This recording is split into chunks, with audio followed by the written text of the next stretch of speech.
Oh, but friends, it gets better.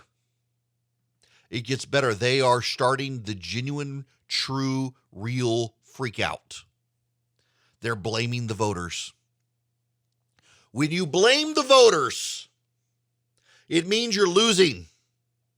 When you start saying the problem's not us, it's the voters, you know you're losing. The Politico has a story out. We've got to stop fooling ourselves. Enthusiasm gap keeps getting worse for Democrats. Just listen to the open here. At the end of October, Republicans held an 11 percentage point advantage in voter enthusiasm. By January, it was up to 14 points. Now, according to NBC News, it's up to 17 points. The latest poll would be bad enough for Democrats, but it's the trend line that's especially grim, especially impervious to a series of events, including the State of the Union and the nomination of a judge to the Supreme Court. Now, let me scroll down, because this is the key paragraph here. This is not an academic concern. Facing traditional midterm headwinds, many Democrats have already resigned themselves to losing the House. And Democrats saw what a high level of enthusiasm could do for their opposition last fall when Republican Glenn Youngkin upset Democrat Terry McAuliffe in Virginia's gubernatorial race, and New Jersey's Democratic Governor Phil Murphy won re-election with a narrow margin. The party out of power, this year the party of Let's Go Brandon, energized by Trump's false claims that 2020 was rigged, don't you love that throwaway Bart line, is almost always more excited to vote. It's bad. 2/3 of Republicans say they have a high level of interest in voting. Democrats say only about half of their voters are. The NBC poll wasn't the one-off. A Politico Morning Consult poll on Wednesday registered a double-digit spread between the share of Democrats and Republicans extremely enthusiastic about voting. And then there's this at the bottom. I scroll all the way to the bottom. Kelly Dietrich, former Democratic fundraiser and founder of the National Democratic Training Committee, which trains candidates across the country. GD, man, it's so infuriating. It's easier to tear blankety blank down than it is to build blankety blank up. It's much easier to frame people who are actively trying to build and accomplish things as failing and incompetent than it is to provide your alternative solution. What I'm seeing, and from talking to people, is a little bit of this exasperation. We're trying to do the right thing here, but our society seems to have gone crap crazy. I'll say crap, he didn't. Started to say bad poop, but bad crap. You know what he's talking about. Blaming the voters. Our society's gone nuts. We're trying to do the right thing here, man, and they all hate us. The voters hate us. The voters hate you because you think you're doing the right thing, but you're screwing everything up. This is brutal for the Democrats. I mean, this is captured by Axios. Let me read you the headline here. Democrats air anxieties after Biden's brutal NBC News poll. Now, why? Why the NBC News Wall Street Journal poll? Why does that one have them so exasperated? There's been a lot of bad polling out there. There's been a lot of bad polling. Why is it that the NBC News poll is the one that the Democrats are suddenly freaked out by? What is the magic power of the NBC News poll?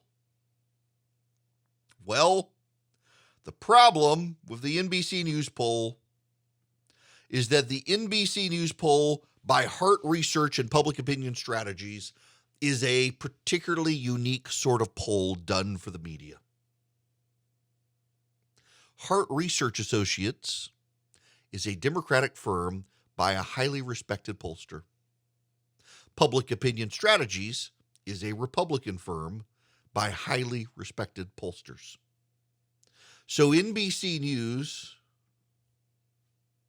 got Democrats and Republicans together to formulate the poll. And by the way, they've done this for a while. Bill McInturff is with Public Opinion Strategies. He's one of the most respected pollsters in the country across party lines, even though he is well known to be a Republican pollster.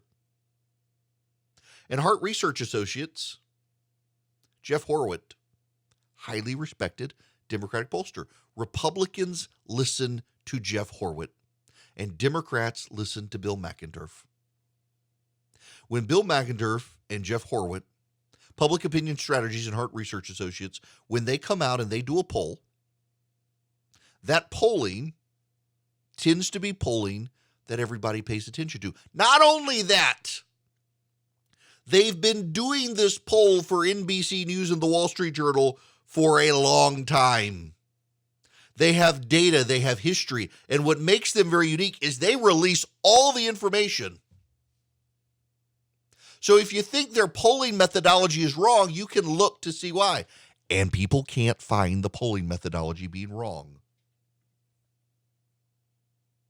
This is why the Democrats are particularly panicked. I mean, the Fox News poll has come out and it tends to lean Democrat, but the Democrats don't freak out now that it's suddenly become Republican. The CNN poll doesn't.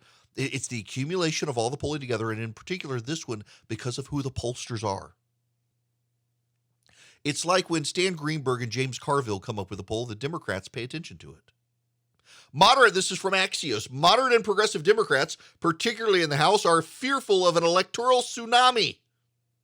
They tell Axios they're unsure whether the party can repair the damage in time. People are extremely discouraged, there's no doubt. This is Representative Annie Custer of New Hampshire. Susan Wild of Pennsylvania, in a swing district, says it's always concern when the president's numbers are bad and you're in the same party. In my district, and I think in most frontline districts, you'll win your campaign because people know you know what work you've done, and they also know that I don't always vote in line with the party. Josh Gottheimer, leading moderate in the House from New Jersey, says it's an alarm bell for the common sense bipartisan solutions we should be focused on. The president talked about a lot of this in the State of the Union, and now we have to get it done. Democrats have got to talk about, one, that this is real and own up to it being real, and two, own up to having a plan to deal with the pressures of inflation, says Haley Stevens of Michigan. Mondaire Jones, a prominent progressive, says a substantial explanation for the president's relatively low approval is that Democrats are dissatisfied with the lack of progress we've made. And see, there you go. The progressives are like, well, we got to be more progressive. That'll get our side to turn out. It doesn't matter that your side is going to turn out or not. What matters is that you've alienated moderate and independent voters. Joe Biden has a 51% approval rating overall with Hispanic voters. That's really bad for a Democratic president. It's brutal polling, frankly, for a Democratic president in this environment to have only 51% of Hispanics voted. What's worse, among black voters, 56%. It's unheard of for a Democrat to have less than 80% black support. Joe Biden has it. Among whites, it's down to 40%. This is not good. And now there's Mitch McConnell.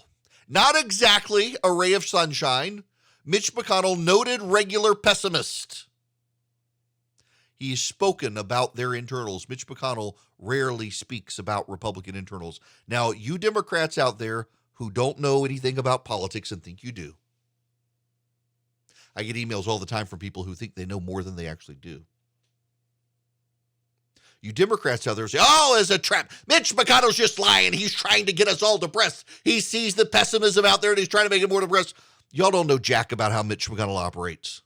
McConnell rarely talks about the internal polling of the Republican Party. He doesn't use it as a psyop campaign. He never has. In all of his time in Washington, D.C., going back to when Mitch McConnell chaired the National Republican Senatorial Committee, Mitch McConnell rarely talks about the internal polling of the Republican Party. Mitch McConnell has spoken, and he's revealed the internal polling of the Republican Party. It has Democrats pouring Pepto-Bismol.